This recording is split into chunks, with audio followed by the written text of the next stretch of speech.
Bismillahirrahmanirrahim. Assalamualaikum warahmatullahi wabarakatuh.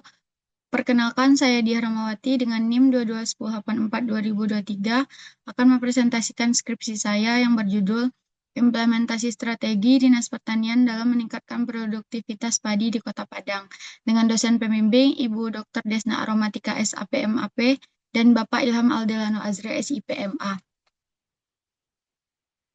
Penelitian ini dilatar belakangi oleh pertanian merupakan lapangan pekerjaan utama di Indonesia yang didominasi oleh 41,61 juta orang atau setara dengan 28,54%. Kontribusi pertanian terhadap PDB tahun 2025 mencapai 12,66% dengan tingkat pertumbuhan 10,52%. Hal ini juga didukung oleh Permentan Nomor 48 Tahun 2006 tentang pedoman budidaya tanaman pangan yang baik dan benar. Selanjutnya diteruskan oleh Rensra Kementan tahun 2020 sampai 2024 bahwa pembangunan pertanian nasional difokuskan pada peningkatan produksi dan produktivitas. Masuk pada Sumatera Barat, Sumatera Barat merupakan salah satu provinsi yang didominasi oleh sektor pertanian, yang dibuktikan oleh PDRB-nya mencapai 21,37%. Namun, pada tahun 2024, produksi padi di Sumbar menurun, yang mana diikuti juga dengan penurunan produktivitas dari 4,9 ton per hektar menjadi 4,6 ton per hektar. Lalu penurunan ini terjadi hampir di seluruh kabupaten kota di Sumatera Barat, termasuk Kota Padang. Lalu masuk pada fenomena empiris, Kota Padang merupakan ibu kota provinsi dengan jumlah penduduk 965,5 ribu jiwa, memukul kebutuhan beras yang tinggi dibanding kabupaten atau kota lain. Ditambah dengan etnis Minangkabau yang memiliki karakteristik konsumsi beras yang khas preferensi kuat terhadap beras yang tekstur perak. Produktivitas padi di Kota Padang mengalami fluktuasi dan mengalami penurunan 3 tahun terakhir. Penurunan produktivitas menuntut upaya dari pihak, yaitu Dinas Pertanian. Dinas Pertanian sudah menyusun rencana strategis pada tahun 2019 sampai 2024, yang mana salah satu sasaran strategisnya adalah meningkatkan hasil produksi tanaman pangan, yaitu padi. Lalu masuk pada fenomena teoritis, pada program telah disusun dan dilaksanakan, namun belum mampu mengatasi rendahnya penggunaan benih bersertifikat, tingginya alih fungsi lahan, dan belum meratanya kapasitas petani. Lalu pada segi anggaran, anggaran telah dialokasikan, namun masih terdapat keterbatasan, sehingga beberapa kegiatan, khususnya pengembangan kapasitas petani, belum terlaksana secara optimal. Lalu pada prosedur, Dinas Pertanian telah memiliki prosedur yang jelas dan melaksanakannya sesuai ketentuan, namun terkendala hanya pada prosedural. Dari penjabaran latar belakang tadi, maka rumusan masalahnya adalah bagaimana implementasi strategi Dinas Pertanian dalam meningkatkan produktivitas padi di Kota Padang. Dengan tujuan penelitian, mendeskripsikan dan menganalisis implementasi strategi Dinas Pertanian dalam meningkatkan produktivitas padi di Kota Padang. Masuk pada manfaat teoritis, memberikan tambahan pada kajian perkembangan ilmu administrasi publik dan dapat dijadikan referensi dalam melaksanakan penelitian selanjutnya. Lalu masuk pada manfaat praktis, hasil penelitian diharapkan dapat menjadi masukan, saran, dan evaluasi bagi Dinas Pertanian terkait implementasi strategi Dinas Pertanian dalam meningkatkan produktivitas padi. Studi penelitian memakai 5, yaitu yang pertama ada Nukita Duana Jou Siahan dan Abdul Saad tahun 2022 dengan judul Implementasi Strategi Dinas Pertanian, Dinas Ketahanan Pangan di Kota Pekanbaru. Lalu pada Isra Miranda pada 2021 dengan judul Strategi Dinas Pertanian dalam pelaksanaan peningkatan produksi pertanian melalui program Jajar Legowo. Yang ketiga ada Sarah Rahma Bila Ulfah, Roni Eka Putra, dan Kusdarini tahun 2024 dengan judul Strategi Dinas Pertanian dalam pelaksanaan program unggulan sektor pertanian pada Dinas Pertanian Kabupaten Tanah Datar. Lalu yang keempat ada Nurul Izza tahun 2025 dengan judul Manajemen Strategi dalam Mitigasi Bencana Banjir oleh BPBD Kota Padang.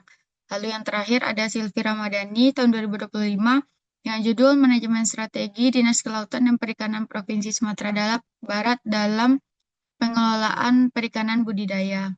Pada penelitian ini memakai teori manajemen strategi pada variabel implementasi strateginya oleh Hanger-Willen dengan indikator program, anggaran, dan prosedur. Skema pemikiran berangkat dari Peraturan Menteri Nomor 48 Tahun 2026 tentang pedoman budidaya tanaman pangan yang baik dan benar, lalu turun pada Rencana Strategis Kementan 2019-2024, turun lagi pada Rencana Strategis Dinas Pertanian Kota Padang tahun 2019 tahun 2024. Lalu, bagaimana implementasi strategi Dinas Pertanian dalam meningkatkan produktivitas padi di Kota Padang? Lalu baru teori implementasi strategi menurut J. David Hanger dan Thomas Whelan dengan 3 indikator, program, anggaran, dan prosedur. Lalu nanti terakhir ada saran dan rekomendasi. Sementara definisi konsep memakai 3, yaitu yang pertama manajemen strategi adalah seperangkat proses guna mewujudkan visi, misi, dan tujuan organisasi. Proses ini dimulai dengan menganalisis organisasi dengan lingkungannya, merumuskan strategi, melaksanakan strategi yang telah dirumuskan, dan melakukan pengendalian dan evaluasi strategi agar bisa berjalan dan mencapai tujuan yang telah ditetapkan organisasi. Lalu implementasi strategi adalah penerapan rencana strategis yang telah dirumuskan untuk mencapai tujuan organisasi. Lalu yang ketiga ada produktivitas padi, merupakan upaya memaksimalkan hasil dengan sumber daya yang ada. Produktivitas menjadi indikator kinerja Dinas Pertanian Kota Padang yang mana diukur dari rata-rata total produksi per tahun dengan total luas lahan.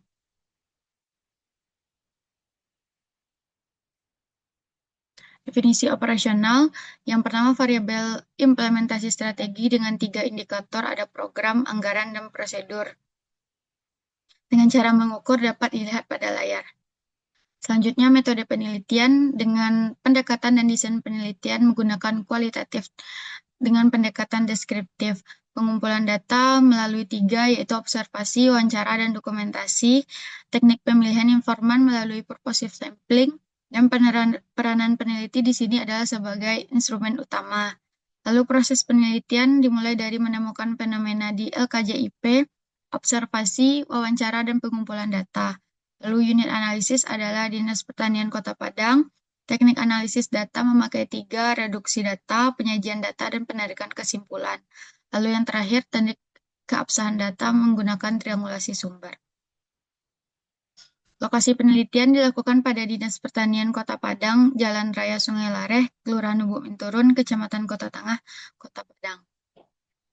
Temuan dan analisis pada indikator program.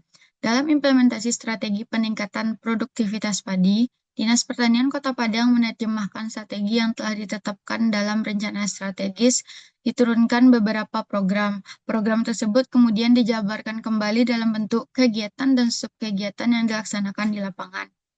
Menurut J. David Hanger dan Thomas Whelan, implementasi strategi diwujudkan melalui program sebagai tindakan konkret organisasi dalam mencapai tujuan yang telah ditetapkan.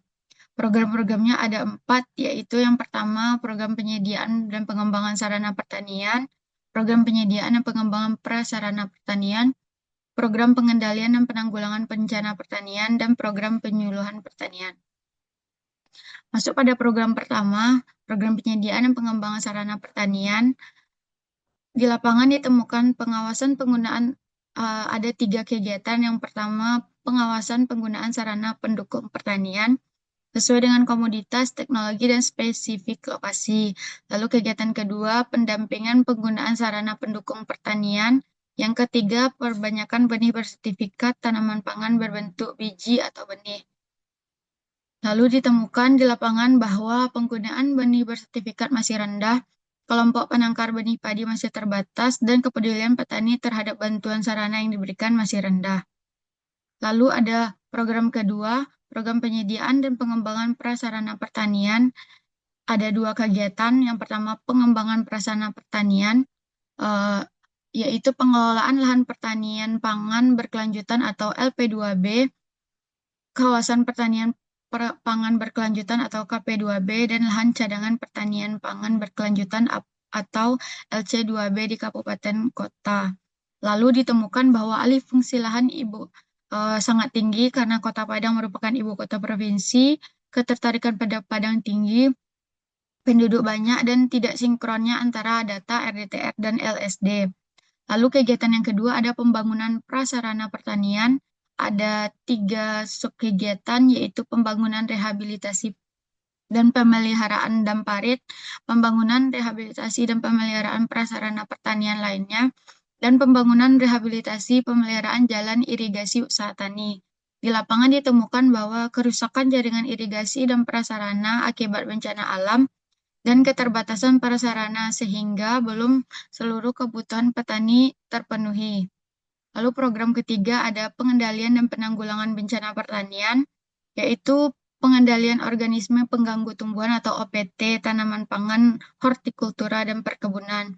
Dinas Pertanian telah melaksanakan pengendalian OPT secara terpadu bersama POPT, penyuluh, dan kelompok tani.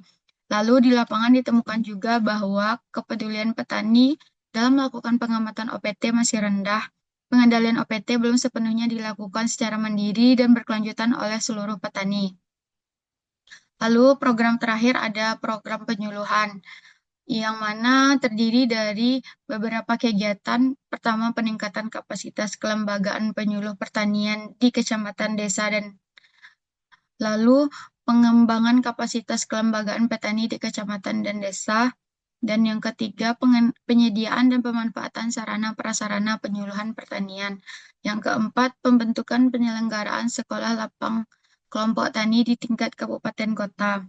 Lalu ditemukan di lapangan bahwa keterbatasan jumlah penyuluh, belum meratanya kapasitas petani, keterbatasan anggaran pada beberapa kegiatan pengembangan kapasitas petani.